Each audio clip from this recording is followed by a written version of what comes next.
In the quiet pedestrian street of Pavia, a simply laid-out window display shows a few examples of Marco Brunello's work, and it's here in the shop's backroom where the magic happens. Making violins wasn't always the career plan for this 44-year-old. After working as an engineer for 10 years, he decided to let job security go for a more hands-on job. He trained with instrument makers to learn the craft before setting up his own shop in 2010. Now Brunello creates about 10 violins a year, each involving about 200 to 300 hours of work. La scultura del riccio ancora oggi.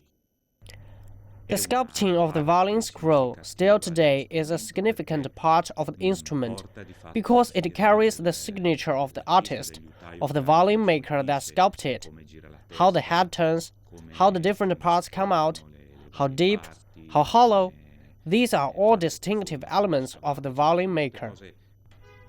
Violin making has a long history in Italy, and though machines have inevitably taken over some functions, there will always be a market for the handmade instrument. Though Cremona wears the badge of the Stradivari violin, other cities such as Pavia and Milan are also home to exemplars of the art. La liuteria italiana secondo me funziona perché agli italiani riconoscono ancora. The Italian art of making string instruments is doing well because Italians are still seen as people with exemplary artistic taste and a taste for beautiful things. And younger generations are jumping on board, defying the fading fortunes suffered by other traditional crafts and knocking at the door of Milan's School of Stringed Instrument Making, CIVICA SCUOLA de LIUTERIA di Milano. Admissions are getting more selective as the school only admits an average of 15 students per year for the two available modules, stringed instrument making and plucked instrument making. During